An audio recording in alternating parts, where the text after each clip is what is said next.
and welcome to this production of King John. It is part of the New Fortune project, Moved Readings of Shakespeare plays. We're doing this for about 5 years. We're in our second year, so we've done a few of these plays and we're going to do a few more. King John is one that is barely ever done. Hopefully we're about to prove that wrong about why people don't come to it and show that it's actually a great play that people should do far more often. Unlike the other moved readings we've done in the past, we've actually put a lot of money into a great set. So much money that we couldn't afford things like costumes or having to memorize our lines or anything like that. No, this set is actually from another production. There's a pantomime of Dick Whittington that is on, I think, for another week at least. 2 weeks? 2 weeks. So if you really like the colour, fantastic. Come along to that too. So we're just kind of working around it. There will be no interval in this show. It runs for about an hour 50, probably a bit less when we're really on fire. So if you do need the bathroom, there is the gentleman's toilets are just around the corner there, and the ladies are up the stairs. Yeah, I know we have to go upstairs, but hey, I didn't design it. So if there's nothing else I think I need to share with you, thank you so much for coming and enjoy the show.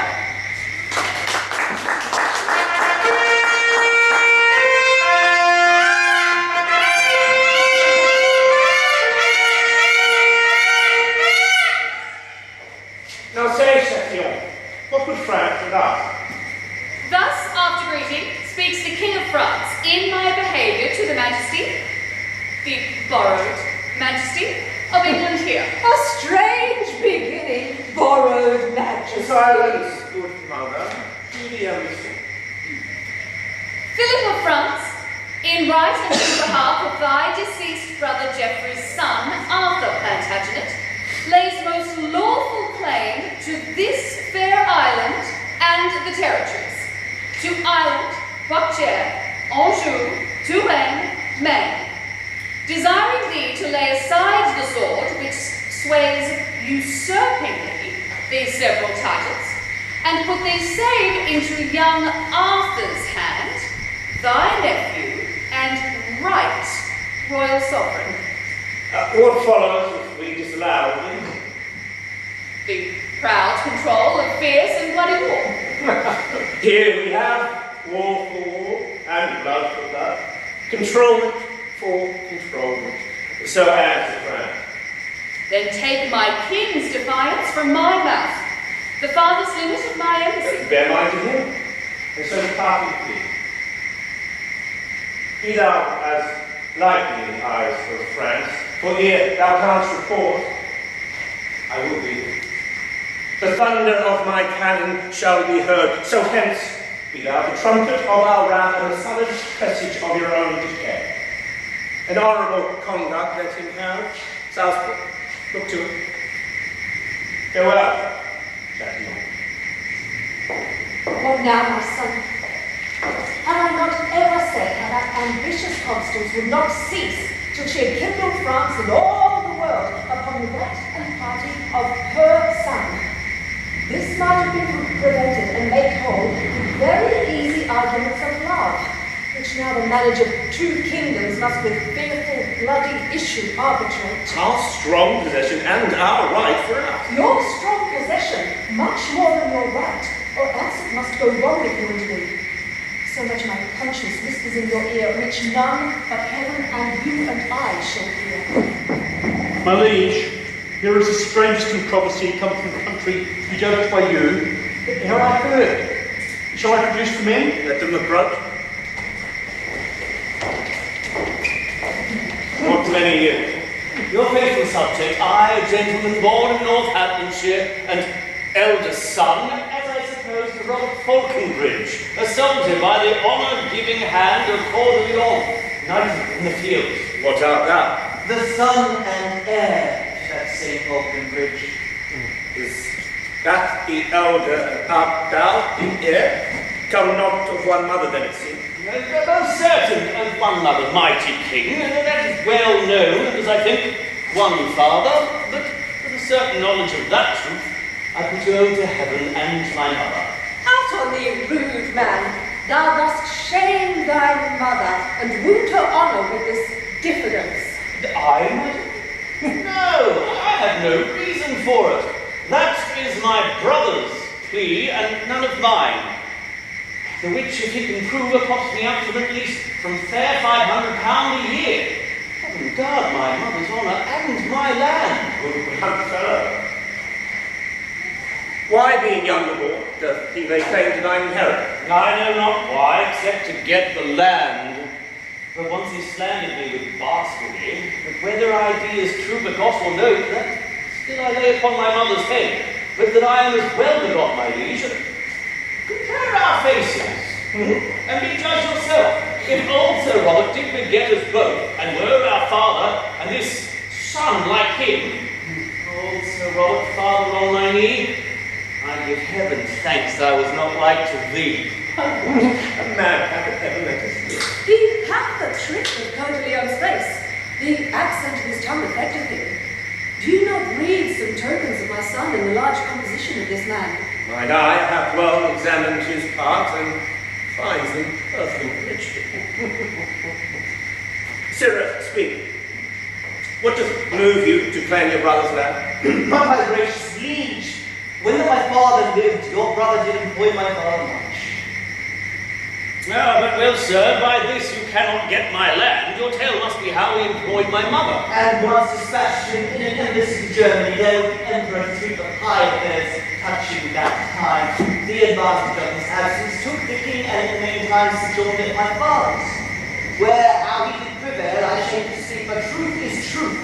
Large lengths of seas and shores between my father and my mother lay, as I have heard my father speak himself. When this same lusty gentleman was got upon his death, he will bequeath his lands to me. And to enjoy his death, that this, my mother's son, if I were for 14 weeks before the course of time, then could my liege let me have what is mine, my father's land, as was my father's will. Sirrah, your brother is legitimate. Your father's wife did after wedlock bear him, and if she did play false, the fault was hers, which fault lies on the hazards of all husbands that marry wives. Shall then my father's will be of no force to dispossess that child which is not his? Of no more force to dispossess me, sir, than was his will to get me, as I think. Whether hadst thou rather be a Falconbridge, and like thy brother, to enjoy thy land, or the reputed son of Coeur de Leon, lord of thy presence, and no land beside? Madam, and if my brother had my shape, and I had his, Sir Robert his like him, and if my legs were two such riding rods, my arms such eel-skin stuff, my face so thin, that in mine ear I durst not stick a rose, and if his shape were heir to all this land, I would give it every foot to have this face.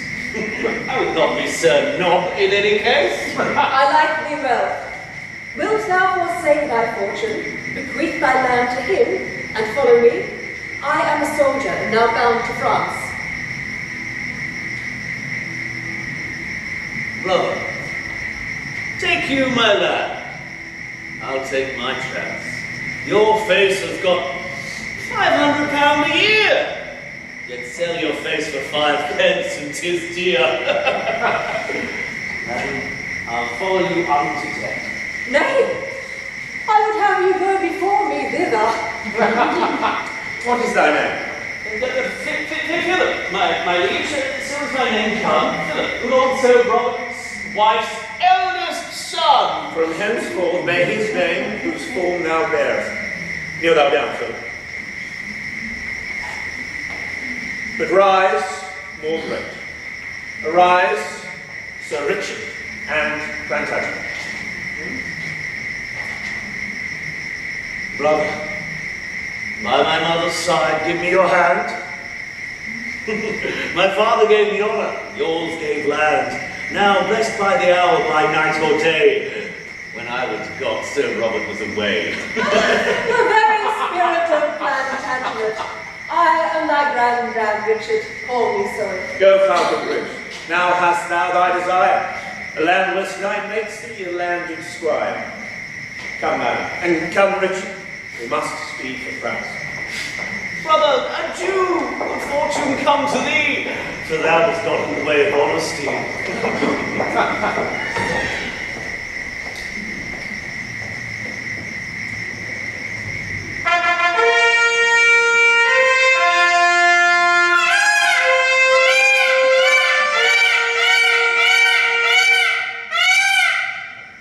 Before Angiers, well met, brave Austria, Arthur, that great forerunner by thy blood, Richard that robbed the lion of his heart, and fought the holy wars in Palestine, by this brave duke came early to his reign, and for amends to his posterity, and our importance hither is he come, to spread his colours, boy, in thy behalf, and to rebuke the usurpation of thy unnatural uncle, English John.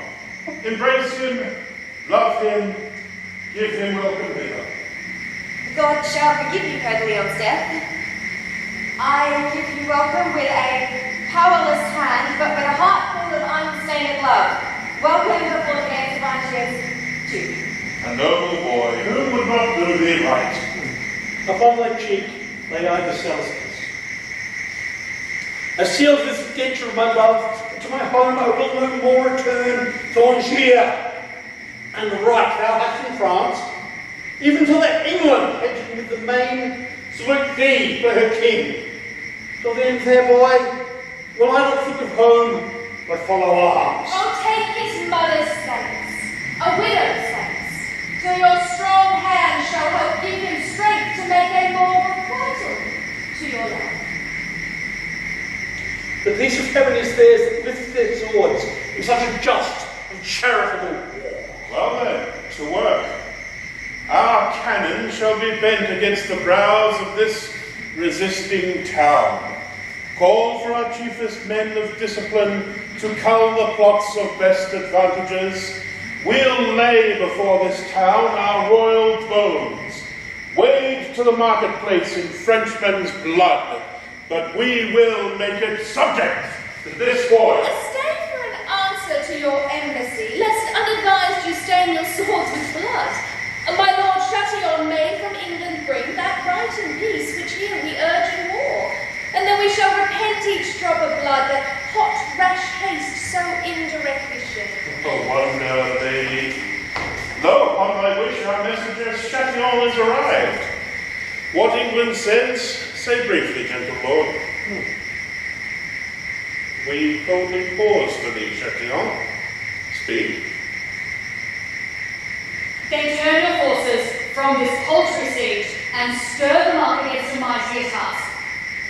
England, impatient of your just demands, hath put himself in arms. The adverse winds whose leisure I have stayed have given him time to land his legions all as soon as I. His marches are expedient to this town, his forces strong, his soldiers confident. With him along is come the mother queen, stirring him to blood and strife, with her niece, the Lady Blunt of Spain, with them a bastard of the king's deceased, and all the unsettled humours of the land. Rash, inconsiderate, fiery voluntaries, with ladies' faces and fierce dragon spleens, have sold their fortunes at their native homes, bearing their birthrights proudly on their backs. In brief, a braver choice of dauntless spirits than now the English bottoms waft o'er, did near afloat upon the swelling tide, to do offence and scathe in Christendom.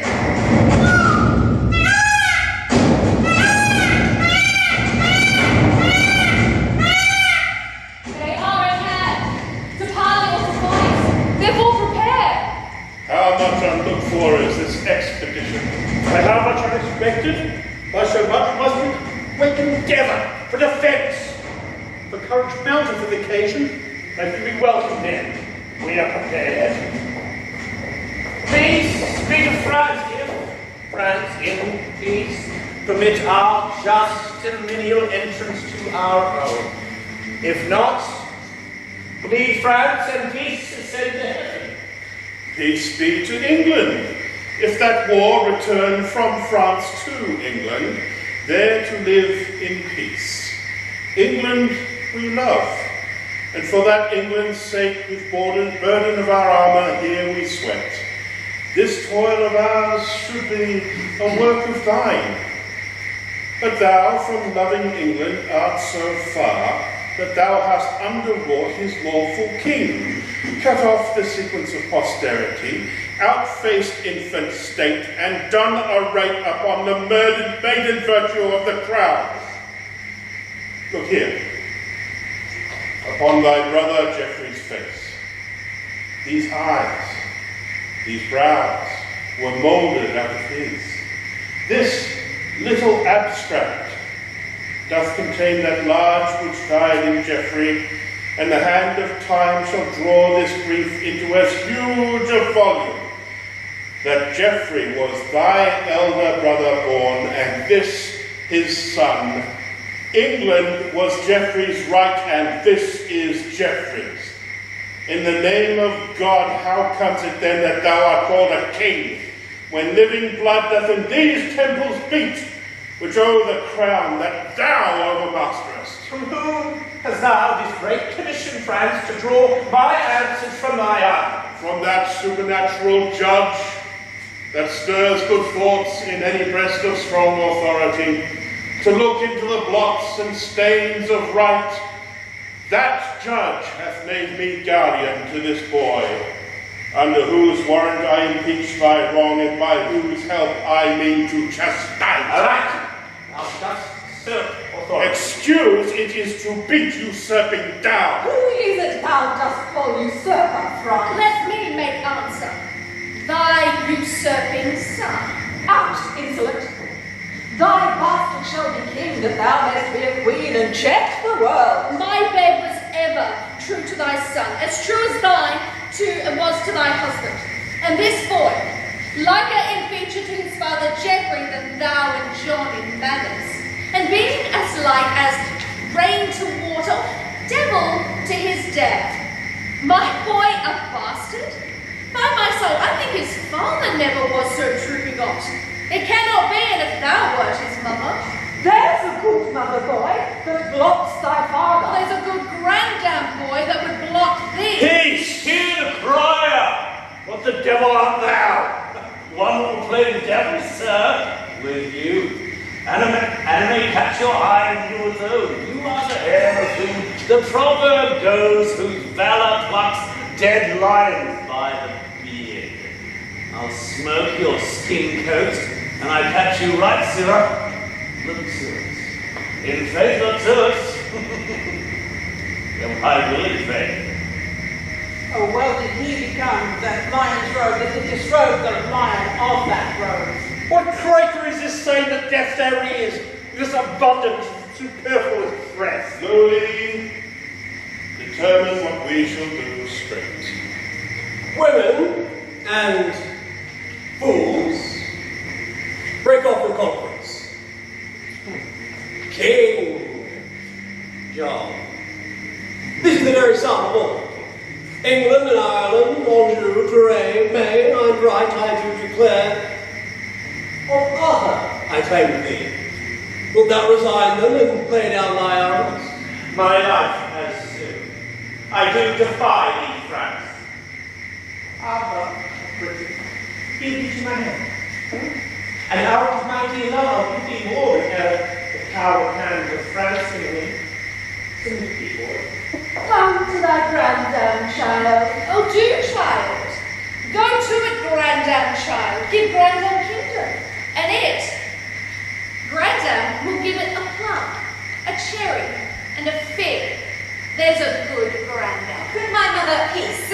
I would that I were low laid in my grave. I'm not worth this coil that's made for me. His mother shakes him so, poor boy, he weeps. Oh, now shame upon you, whether she does or no. His grandam's wrongs, and not his mother's shades, draws those heaven-moving pearls from his poor eyes, which heaven shall take in nature of a fee. Aye, with these crystal beads, heaven shall be bribed to do him justice, and revenge on you. Thou monstrous slanderer of heaven and earth. Thou monstrous injurer of heaven and earth. Call not me slanderer. Thou and thine usurp the dominations, royalties, and rights of this oppressed boy. This is thy eldest son's son, infortunate in nothing but in thee. Thy sins are visited in this poor child. The canon of the law is laid on him, being but the second generation removed from thy sin-conceiving womb. Bedlam, have done. I have but this to say, that he is not only plagued for her sin, but God hath made her sin and her the plague of this removed issue, and all for her, a plague upon her. Thou unadvised scold, I can produce a will that bars the title of thy son. Aye, who doubts that? A will, a wicked will, a woman's will, a cankered grandam's will. Peace, lady.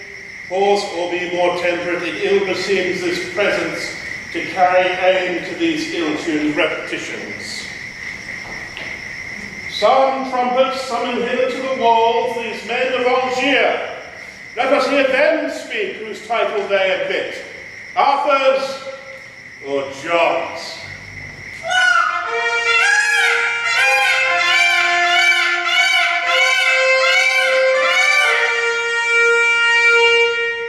Who is it that hath warned us to the walls? 'Tis France for England. England for itself.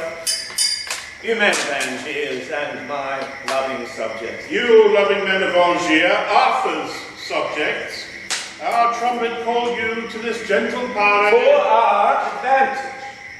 Therefore, hear us first.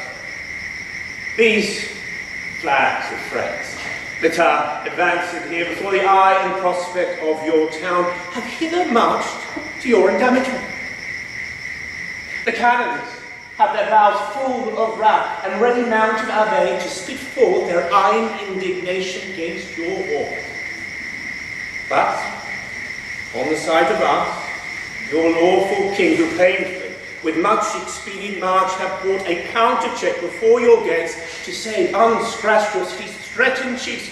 Behold, the French, amazed, vouchsafe a power. And now, instead of bullets wrapped in fire to make a shaking fever in your walls, they shoot the calm words, folded up in smoke to make a faithless error in your ears, which trust accordingly, kind citizen. And let us, your king, whose laboured spirits were wearied in this action of swift speed, crave harbourage within your city walls. When I could say, make answer to us both. Lo, in this right hand, whose protection is most divinely vowed upon the right of him it holds, stands young Plantagenet, son to the elder brother of this man, and king o'er him in all that he enjoys.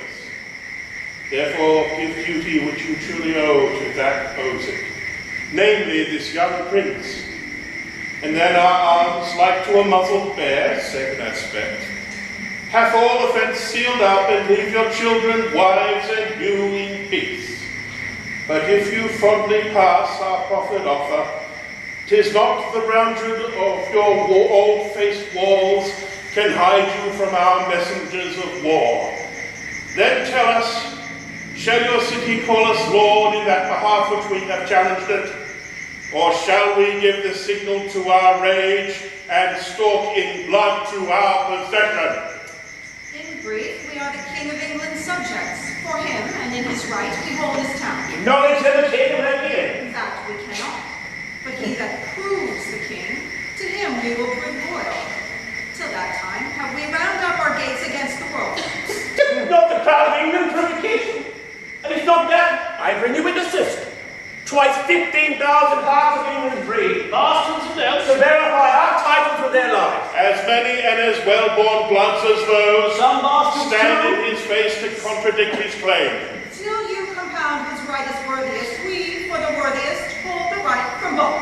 And God forgive the sins of all those souls which in their everlasting residence, before the dew of evening falls, shall fleet in dreadful trial of our kingdom's king. Amen, amen. Mount Chevalier to arms. St. George that swing the dragon, and e'er since sits on his horseback, and mine hostess is adored. See just some fence. Sirrah, right home at your den, sirrah, with your lioness.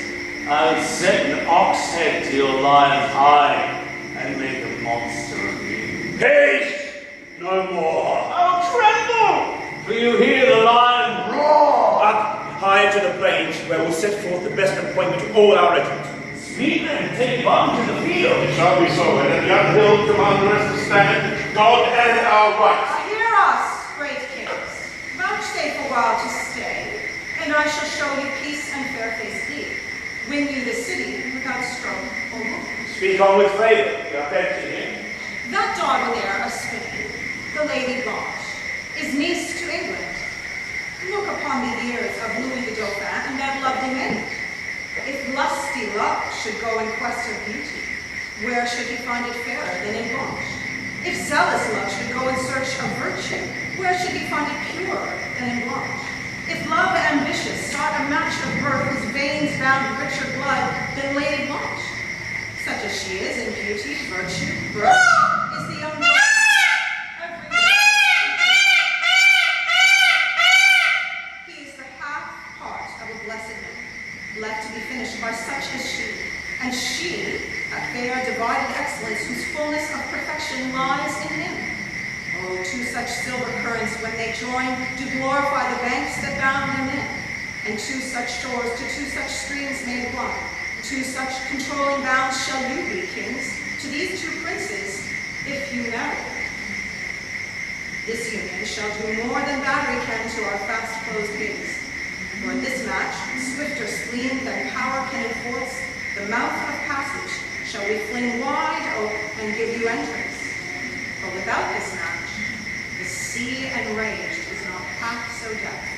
Lions more confident, mountains and rocks more free from motion. No, not death himself, in moral fury half so peremptory as we, to keep this city. He is a slave that shakes the rotten carcass of old death and betrays.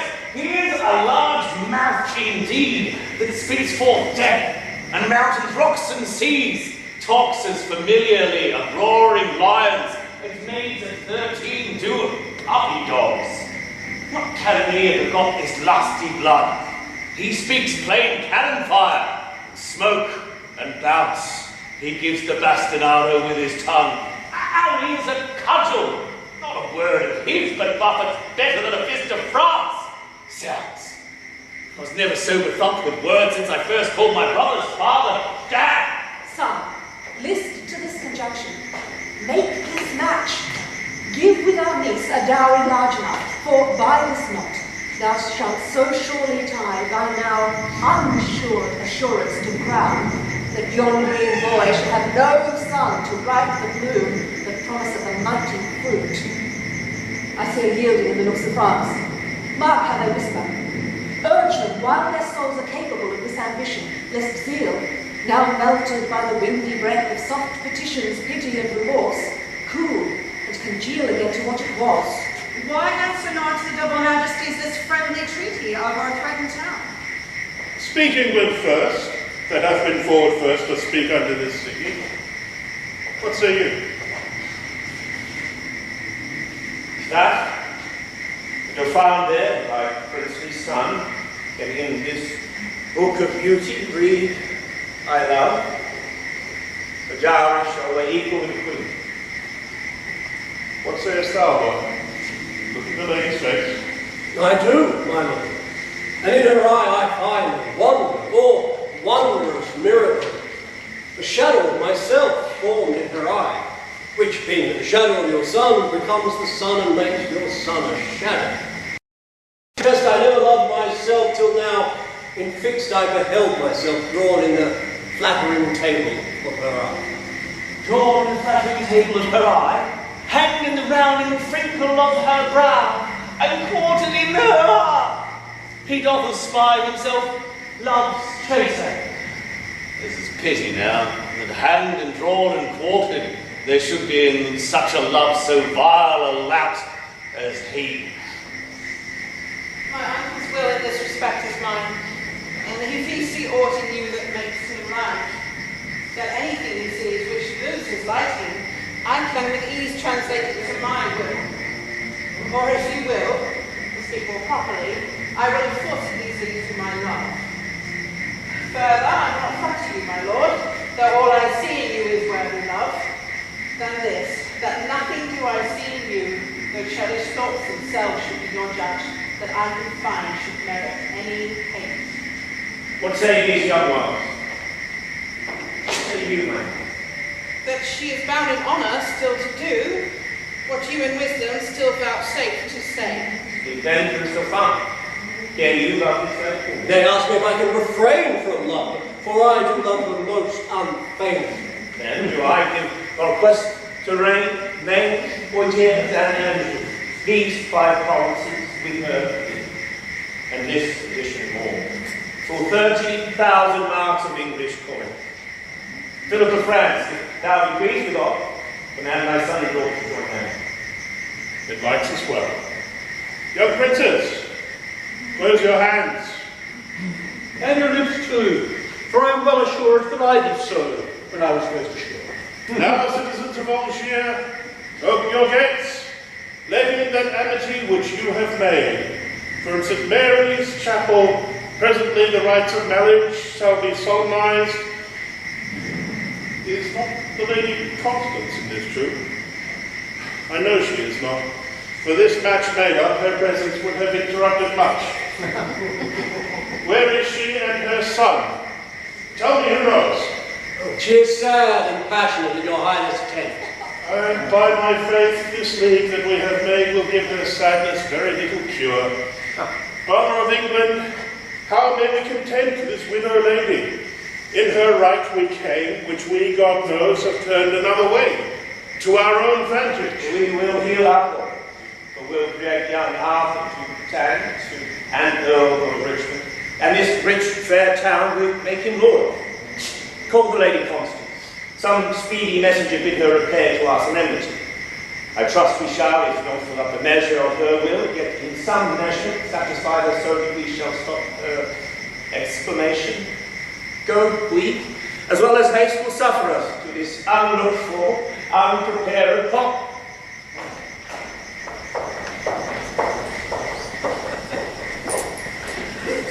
Mad world, mad kings, mad composition. John, to stop Arthur's title in the whole, has willingly departed with a part. And France, whose armour conscience buckled on, whose zeal and charity brought to the field as God's own soldier, rounded in the ear, that same purpose changer, that sly devil, that broker that still breaks the pate of faith.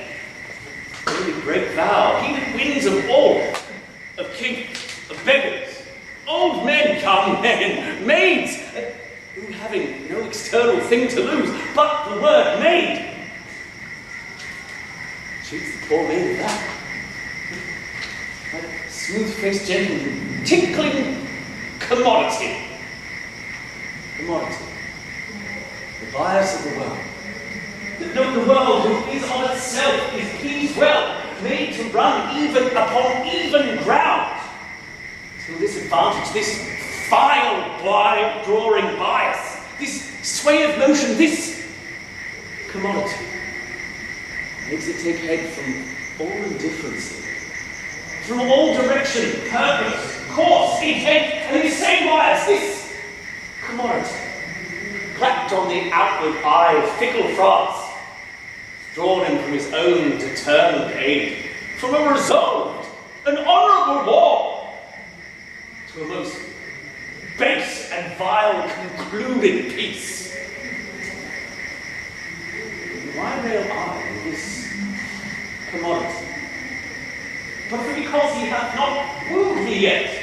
Not that I have the power to clutch my hand when his fair angels would salute my palm, but for my hand is unattempted yet, like a poor beggar raileth on the rich. beggar. I will pray. And say there is no sin but to be rich. And being rich by virtue, a virtue shall tend to say that there is no vice but beggary. Since kings break faith upon commodity, yea, be my Lord, for I will worship thee. God to be married. God to swear a peace. False blood to false blood joined. God to be friends. Shall Louis have Blanche, and Blanche those provinces? It is not so. Thou hast misspoke, misheard. Be well advised. Tell all thy tale again. It cannot be. Thou dost but say 'tis so. I trust I may not trust thee, for thy word is but the vain breath of a common man. Believe me, I do not believe thee, man. I have a king's oath to the contrary. Thou shalt be punished for thus frighting me. For I am sick, incapable of fears, oppressed with wrongs and therefore full of fears, a widow, husbandless, subject to fears, a woman naturally born to fears. And though thou now confess thou didst but jest, with my vexed spirits I cannot take a truce, but they will quake and tremble all this day. What dost thou mean by shaking of thy head? Why dost thou look so sadly on my son? What means that hand upon that breast of thine? Why holds thine eye that lamentable ruin like a proud river o'erpeering his bounds? Be these sad signs confirmers of thy words? Then speak again, not all thy former tale, but this one word, whether thy tale be true. As true as I believe you think them false, that give you cause to prove my saying true. Oh, if thou teach me to believe this sorrow, teach thou this sorrow how to make me die, and that belief and life encounter sorrows doth the fury of two desperate men which in the very meeting fall and die. Louis married Blanche. Oh boy, then where art thou? France, friend with England, what becomes of me? Fellow, be gone, I cannot brook thy sight. This news hath made thee a most ugly man. What other harm there are, good lady, done but spoke the harm that is by others, son? Which harm within itself so heinous is, as it makes harm from all that speak of it. Oh, I do beseech you, madam, be content. If thou that bidst me be content wert grim, ugly, and slanderous to thy mother's womb, full of unpleasing blots and sightless stains, lame, foolish, crooked, swart, prodigious, I would not care. I then would be content, for then I should not love thee so. No, nor thou become thy great birth, nor deserve a crown. But thou art fair, and that thy birth, dear boy, nature and fortune join to make thee great. Of nature's gifts thou mayst with millions boast, and with the half-grown rose.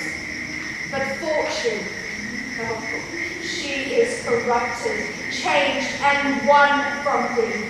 She adulterates hourly with thine Uncle John, and with her golden hand hath plucked on France to tread down fair respect of sovereignty, and made his majesty board to theirs. France is a board to fortune and King John. That strumpet fortune, that usurping John. Tell me thou, fellow, is not France forceful? Envenom him with words, or get thee gone, and leave those woes alone which I alone am bound to underbear. Pardon me, that. I may not go without. Thou mayst, thou shalt. I will not go with thee. I will instruct my sorrows to be proud, for grief is proud and makes his owner stoop. To me and to the state of my great grief let kings assemble, for my grief so great that no supporter but the huge firm earth can hold up. Here I and sorrow sit. Here is my throne. Bid kings come bow to it. 'Tis true, fair daughter, in this blessed day ever in France shall be kept festival. This yearly course that brings this day about shall never see it but a holiday. A wicked day, and not a holy day.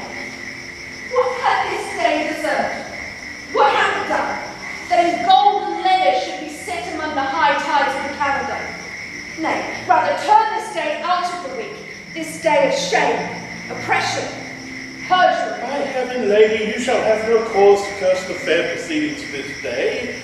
Have I not pawned to you my majesty? You have beguiled me with a counterfeit resembling majesty, which being touched and tried proves valueless. You are forsworn, forsworn.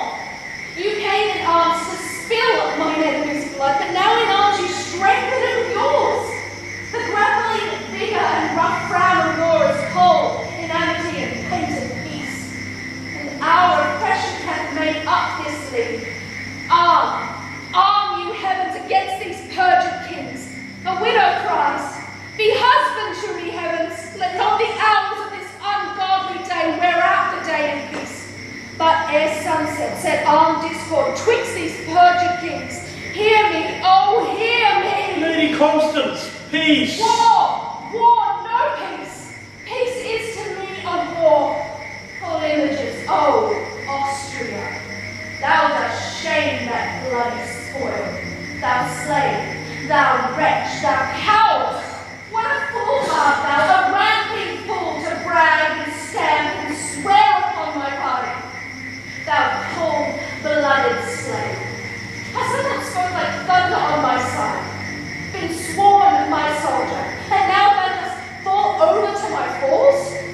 Thou wear a lion's hide, doff it for shame, and hang a calf skin on those recreant limbs. Order a man to speak those words to me. And hang a calf skin on those recreant limbs. Thou darest not say so, run for thy life.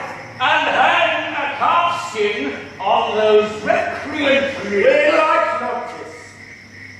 Thou dost forget those. Here comes the holy legate of the Pope. Hail, you anointed deputies of heaven. To thee, King John, my holy erindis, I, Pandulph of fair Milan Cardinal, and from Pope Innocent the legate here, do in his name religiously demand, why thou against the church, our holy mother, so willfully dost spurn, and force perforce keep Stephen Langton, chosen Archbishop of Canterbury, from that holy see? This, in our foresaid Holy Father's name, Pope Innocent, I do demand of thee. Whatever earthly name to interrogatories can task the free breath of a sacred king. Thou canst not, cardinal, devise a name so slight, unworthy, and ridiculous to charge me to an answer as the Pope.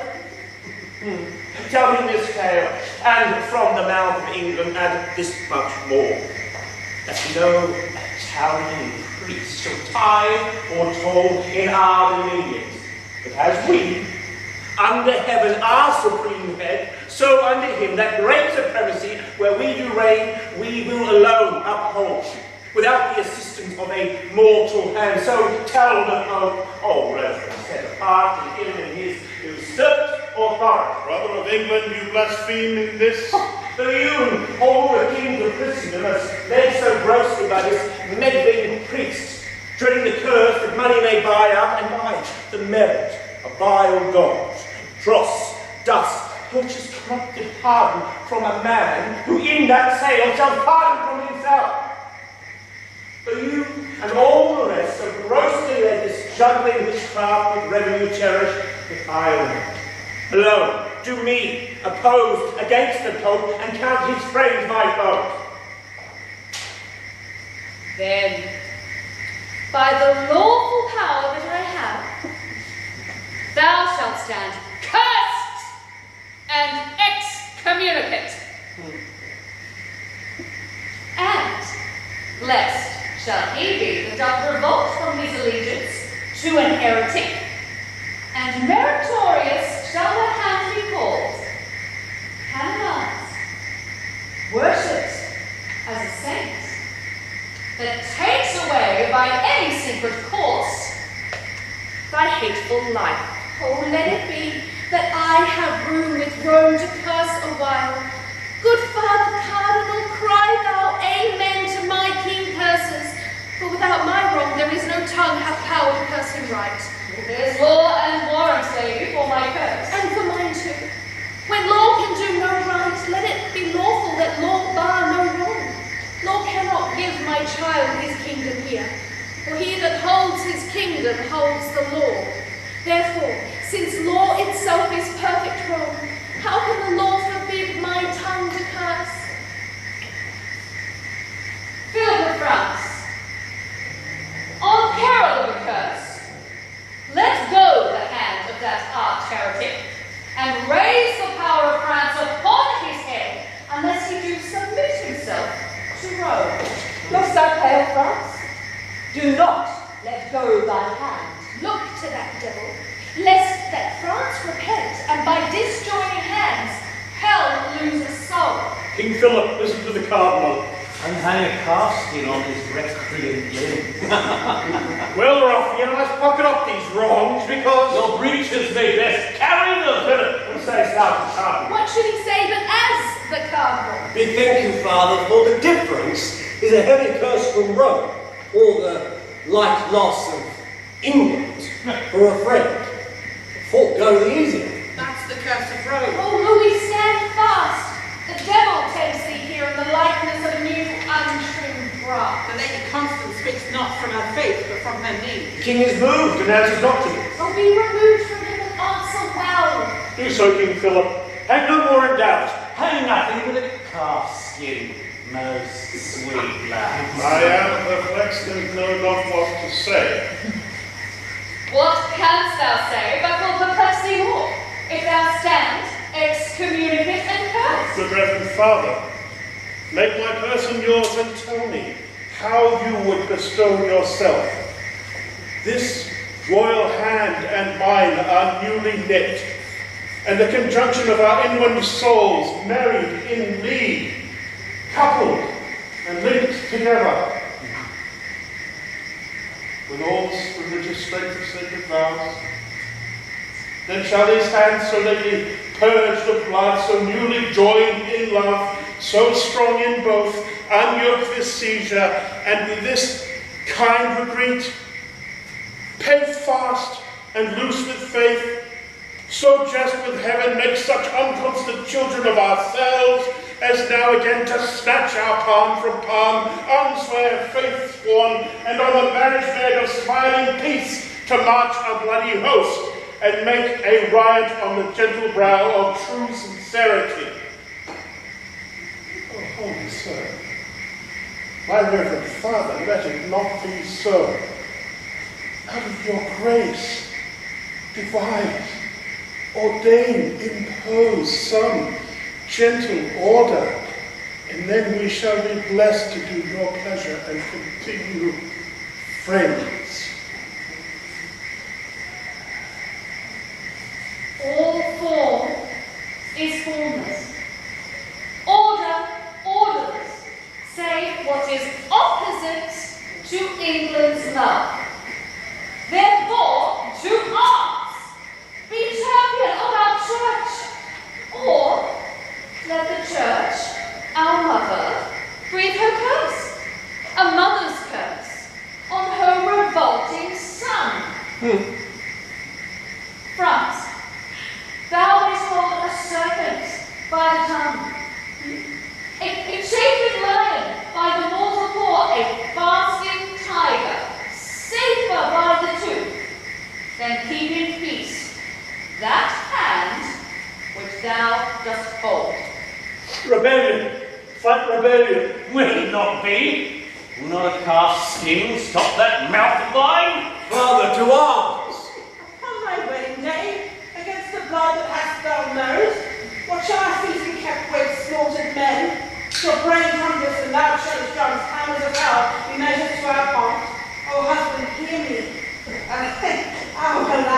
How near is husband in my mouth, even for that name which till this time my tongue did ne'er pronounce, which upon my knee I beg, do not go to arms against my uncle. Upon my knee, lay hard with kneeling, I do pray to thee, thou virtuous Dauphin, alter not the doom forethought by heaven. Nor stronger with thee than with the name of wife. That which upholdeth him that thee upholds, his honour. Oh, thine honour, Louis, thine honour. I muse your majesty doth seem so cold, when such profound respects do pull you on. I will denounce a curse upon his head. Thou shalt not need. England, I will fall from thee. Fair return of banished majesty. Oh, foul revolt of French inconstancy! France, thou shalt rule this hour, within this hour. The sun's overcast with blood, fair day adieu. Which is the side that I must go with all? I am with both, each army hath a hand, and in their rage I, having hold of both, they swallow asunder and do dismember me. Husband, I cannot pray that thou mayest win. Uncle, I needs must pray that thou mayest lose. Father, I may not wish the fortune thine. Grandade, I will not wish thy fortune strive. Whoever wins on that side shall I lose, assured loss before the match be played. Lady, with me. With me, thy fortune lies. There where my fortune lives, there my life dies. Cousin, don't draw up the sons together. France, I let them burned up with inflaming wrath. A rage whose heat hath this condition that nothing can allay. Nothing but blood. The blood and dearest valued blood of France. Thy rage shall burn thee up, and thou shalt turn to ashes, ere our blood shall quench that fire. Look to thyself. Thou art in jeopardy. No more than deed of breath! To arms! Let's hide!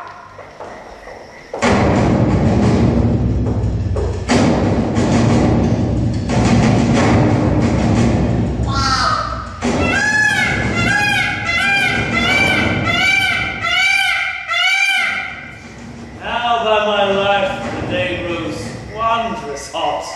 Some airy devil hovers in the sky, pours down mischief. Austria's head lies there, while Philip breathes. Hubert, keep his boy. Her Highness, shall it be, your grace shall stay behind so strongly guarded. Cousin, look not sad. Thy granddad loves thee, and thy uncle will as dear be to thee as thy father was. Oh, this will make my mother die with grief. Cousin, away from England, haste before, and ere our coming see thou shake the bags of falling Adam. Imprisoned angels set at liberty, the fat bricks of peace must by the hungry now be fed upon. Use our commission with utmost force. Bell, book, and candle shall not drive me back when gold and silver vex me to come on. I need your highness. Grandam, I will pray, if ever I remember to be holy for your fair safety. So I kiss your hand. Farewell, gentle cousin. Cast farewell. Come hither, little kinsman. A word. Come hither, Hubert. Oh, my gentle Hubert, we owe thee much. Within this wall of flesh there is a soul, counts thee her credit, and with advantage means to pay thy love. And my good friend, thy voluntary oath, lives in this bosom dearly cherished. Give me thy hand. Oh, I had a thing to say, but I'll fit it with some better time. By heaven, Hubert, I am almost ashamed to say what good respect I have of thee. Oh, I am much bound into your majesty. Good friend, thou hast no cause to say so.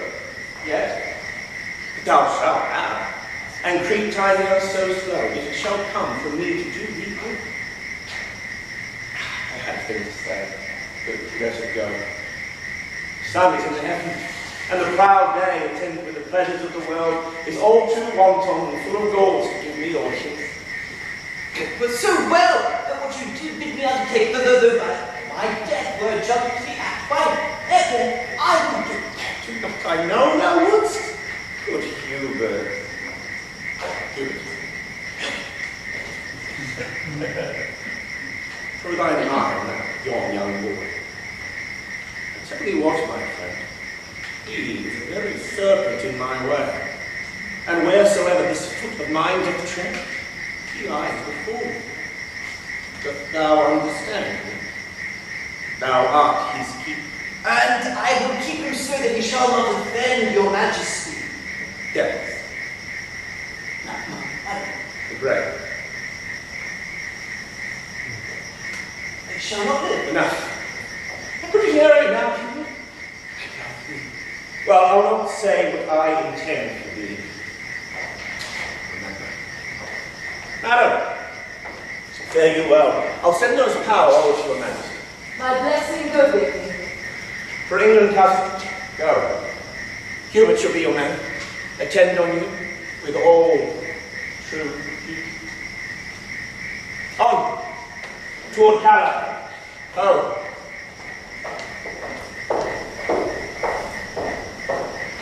So, by a roaring tempest on the flood, our whole armada of convicted sail is scattered and disjoined from fellowship. Courage and comfort. All shall yet go well. What can go well when we have run so ill? Are we not beaten? Is not Angiers lost, Arthur taken prisoner, divers dear friends slain, and bloody England into England gone, all bearing interruption, spite of France? Look who comes here, a grave unto a soul, holding the eternal spirit against her will in the vile prison of afflicted breath. My pretty lady, go away with me. Lo, now I see the issue of your peace. Patience, good lady. Comfort, gentle consort. No, I defy all counsel, all redress, but that which ends all counsel, true redress, death. Death, oh amiable, lovely death, thou odoriferous stench, sound rottenness, arise forth from the couch of lasting night, thou hate and terror to prosperity, and I will kiss thy detestable bones, and put my eyeballs in thy vaulty brows, and wring these fingers with thy household worms, and stop this gap of breath with fulsome dust. Come, grin on me, and I will think thou smilest, and bust thee as thy wife. Misery's love, oh, come to me. Oh, fair affliction, peace! No, I will not, having breath to cry. Oh, that my tongue were in the thunder's mouth. Then with a passion would I shake the world, and rouse from sleep that fell anatomy, which cannot hear a lady's feeble voice, which scorns a modern invocation. Lady, you utter madness, and not sorrow. Oh, I'm not wholly to the lively soul. I am not mad. This hair I tear is mine. My name is Constance. I was Geoffrey's wife, and Arthur is my son, and he is lost. I am not mad. Oh, would to heaven I were. For it is like I should forget myself. Oh, if I could, what grief should I forget? Preach some philosophy to make me mad, and thou shalt be canonized, Cardinal. For being not mad, but sensible of grief, my reasonable heart produces reason how I may be delivered of these woes, and teaches me to kill or hang myself. If I were mad, I should forget my son, or madly think the babe of harps wedding. Father Carl, I have heard you say that we shall see and know our friends in heaven. If that be true, I shall see my boy again. For since the birth of him, first male child, to him that did but yesterday suspire, there was not such a gracious creature born. But now will canker sorrow eat my bud, and chase that native beauty from his cheek, and he will look as hollow as a ghost. And therefore never, never must I behold my pretty Arthur more. You hold too heinous a respect of grief. He talks to me that never had a son. You are as fond of grief as of your child.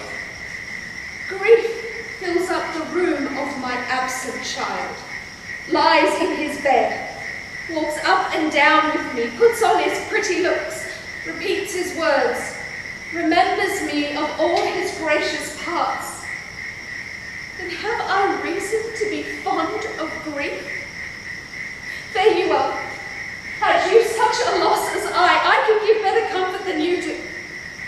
Oh Lord, my boy, my Arthur, my fair son, my life, my joy, my food, my all the world, my widow comfort and my sorrows cure. I fear some outrage will not follow her.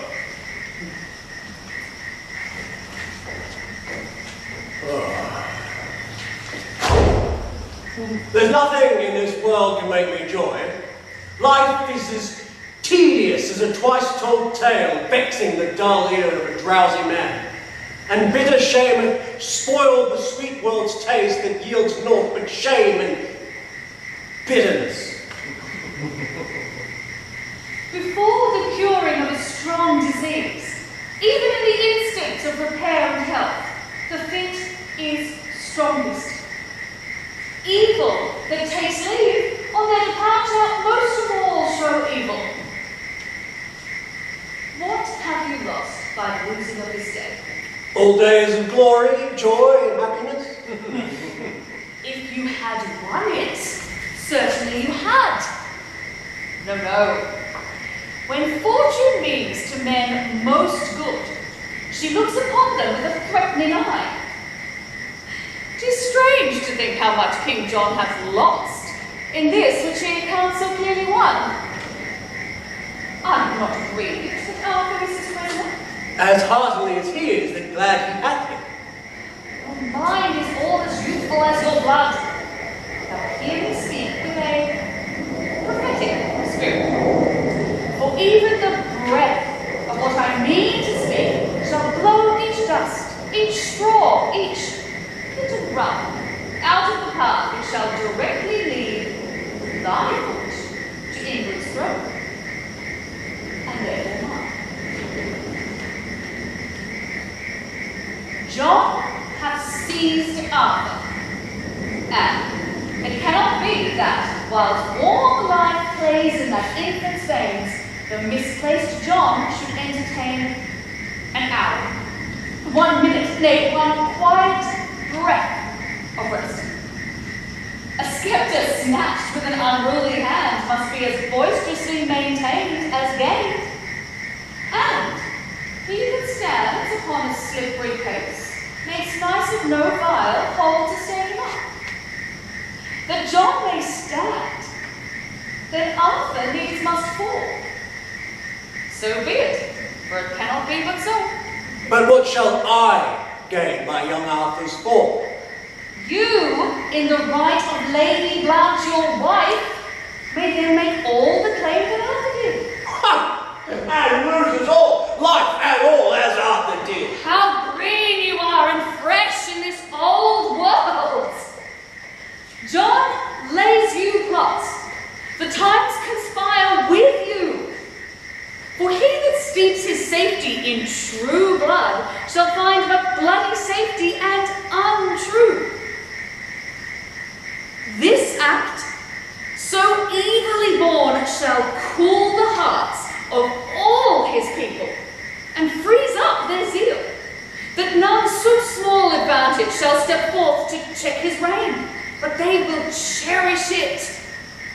No natural exhalation of the sky, no scope of nature, no distempered day, no common wind, no customed event, but they will pluck away his natural cause and call them meteors, prodigies and signs, aborted presages and tongues of heaven, plainly denouncing vengeance upon John. Maybe he will not touch young Arthur's life, but hold himself safe in prison. Oh, sir, when he shall hear of your approach, if that young Arthur be not gone already, even at that news he dies. And then the hearts of all his people shall revolt from him and kiss the lips of unacquainted change and pick strong matter of revolt and wrath out of the bloody fingers ends of John. Methinks I see this Hurley all on foot.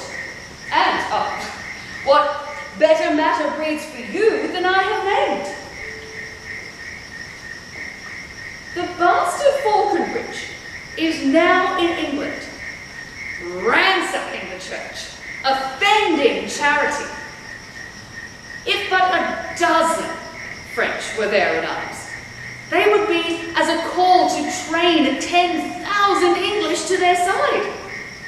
Or, as a little snow tumbles about, anon becomes a mountain. Noble Dauphin, go with me to the king. 'Tis wonderful what may be wrought out of their discontent, now that their souls are top full of offence. Strong reasons make strong actions. Let us go. If you say aye, the king will not say no.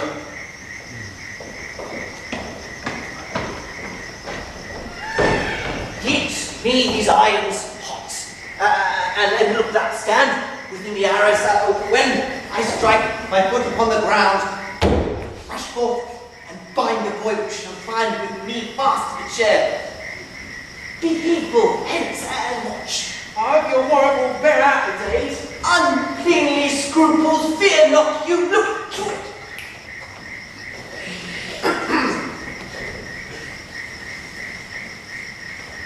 Young lad, come forth, I have to say with you.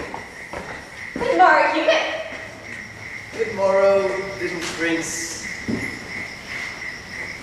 As little prince, having so great a title to be more princess, maybe. Sad. Indeed, I have been merrier. Methinks nobody should be sad but I. By my Christendom, so I were out of prison and kept sheep, I should be as merry as the day is long. And so I would be here, but that I doubt my uncle practices more harm to me. He is afraid of me, and I of him. Is it my fault I was Geoffrey's son? No, indeed it's not. And I would to heaven I were your son, so you would love me, Hubert. If I talk to him with his innocent prate, he will awake my mercy, which lies dead. Therefore I will be sudden and dispatch. Are you sick, Hubert? You look pale today. In sooth, I would you were a little sick, that I might sit all night and watch with you. I warrant I love you more than you do me. These words do take possession of my bosom.